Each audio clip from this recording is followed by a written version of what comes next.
The patrolling sentries of Inj, the Lord of the Heavens, came rushing to him in great anxiety and distress. They had witnessed something like never before in the heavens, a crime, in a place which is better than utopia, where truth and righteousness reign supreme.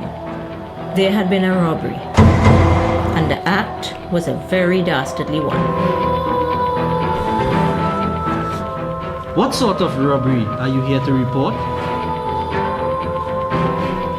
O great king, the celestial lotuses that serve as the seats for the Creator, Lord Brahma and the goddess of learning, Mother Saraswati, are missing from their pods. The whole of Brahmalok have been searched, and yet there are no sign of the missing flowers. This is serious indeed. Unrighteousness seems to have finally struck at the heavens too. But this crime is nothing when you hear another shocking news, O king. Inj braced himself. This was not how he had thought of spending a beautiful day. His face contorted with great dismay and shock as he heard the sentries reveal the terrifying kidnapping of the great goddess of learning herself.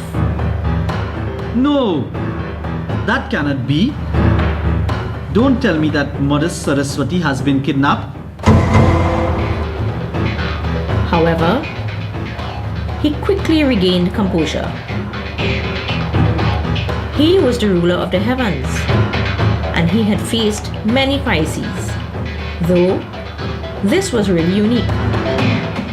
He came up with a plan. The best search party would be one comprised of the 5 elements. Because there is no place in the universe that is not pervaded by the 5 elements.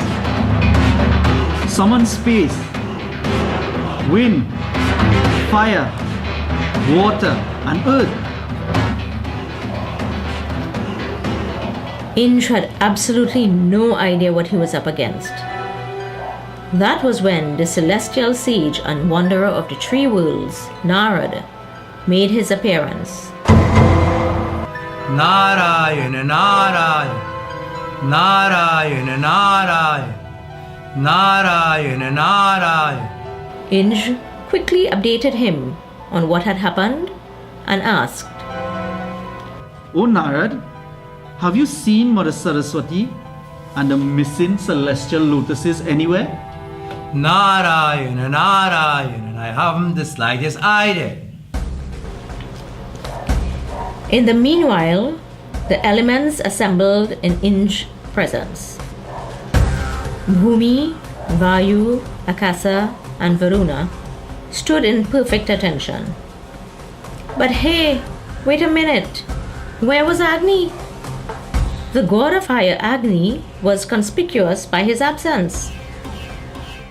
Where is the fire god? Where is the fire god? My lord, Agni is missing. It appears that fire has been stolen away from us. Inj went numb in shock. In the meanwhile, the god of Dharma and death, Lord Yam, arrived on the scene.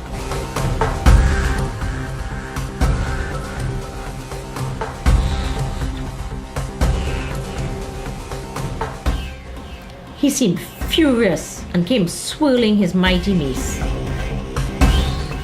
Who has dared to steal the mount of the god of death? One quick look, and it became evident to all that Yam's buffalo was missing. Oh God, the thief seemed to have struck at multiple places. Was terrorism setting its foot in the heavens? As Inj sat dazed, more news poured in. The moon god had gone missing, and so had a beautiful mountain Meru. Nature too had not been spared. Tough times called for tough measures. Inj decided to use the last power in his arsenal, his mighty cloud army. Being the lord of the rings and wielding the powerful Vajra or the thunderbolt, he decided to search out the thief and punish him. That was when the last straw arrived. My lord, the entire cloud army has gone missing. Everyone seemed to be at their wits' end. All their sources of strength and power seemed to have been taken away. They decided to seek the help of the powerful Rudra, Lord Shiva. If what had happened thus far was doomsday, then no term could be used to describe what met Indra's eyes when he arrived with all the gods and demigods to Mount Kailash, the abode of Lord Shiva. Only Lord Kartikeya, the second son of Shiva, sat steeped in sorrow on his mount, the peacock. Shiva's mount, the Nandi, said in sorrow, This morning, we found to our utter shock that Lord Shiva, Mother Parvati, and their eldest son, the beloved of the universe, Lord Ganesha, were all missing. The words landed like death blows on everyone's hearts. This thief was so powerful, and if he had taken even the great Rudra captive, there was little they could do against him.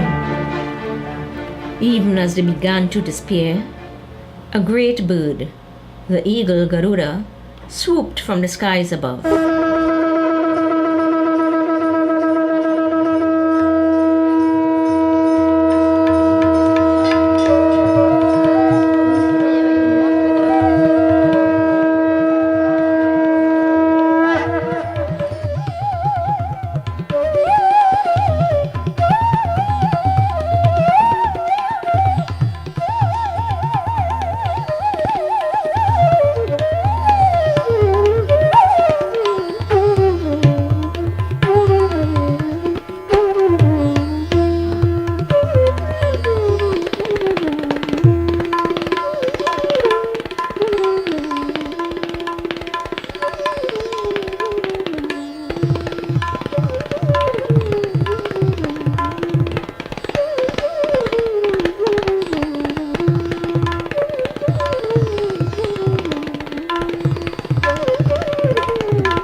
Lord Vishnu gracefully descended from his mount and flashed a gentle smile to all that had gathered.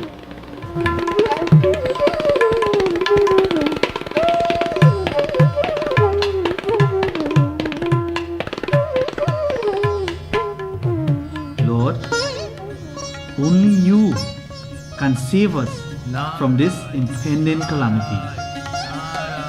What has happened? Why such despair in your voice?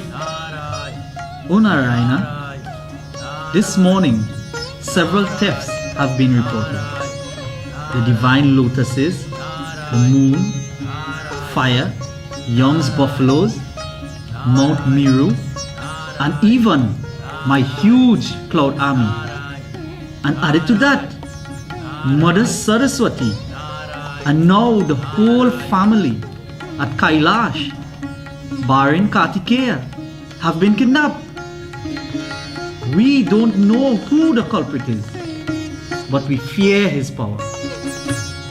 That you must, for he wields the greatest power in the universe. And pray, which weapon is that, O Lord? The weapon called love. The whole assembly stood confused. What was Lord Vishnu saying? Vishnu smiled and then revealed.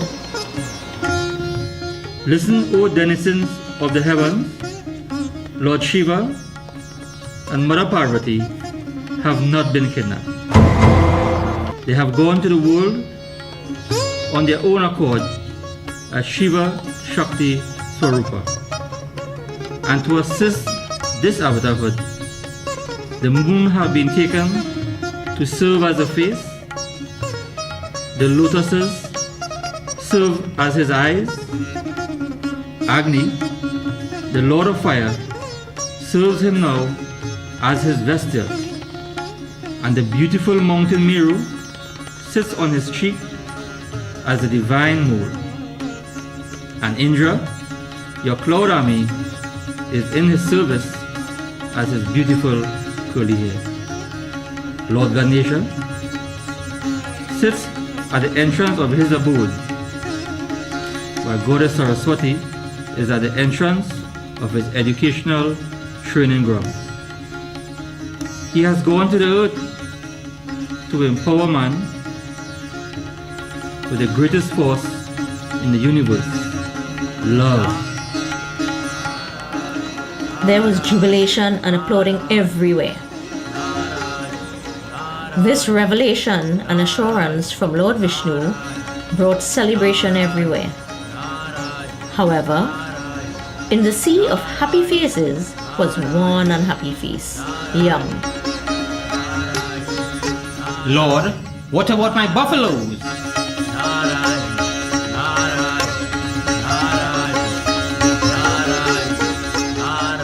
Ah, I forgot. He has only taken them all as his students. Dhanapata, he calls them. And so it was. The heavenly thief turned out to be our dear Chittachoda Swami, Bhagwan Sri Satya Sai Baba.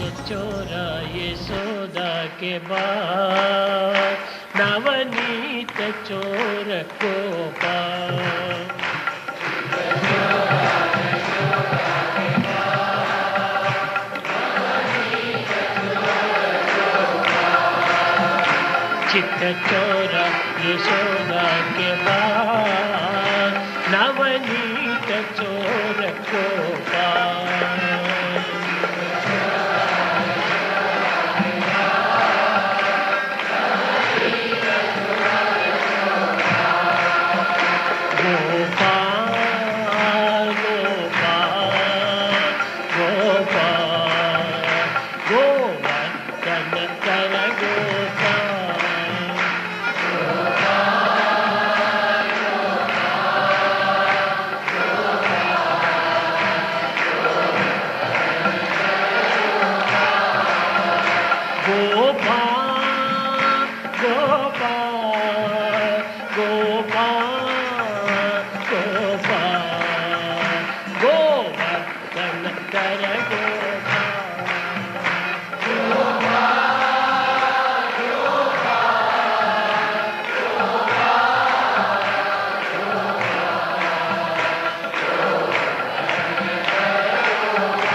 Chitta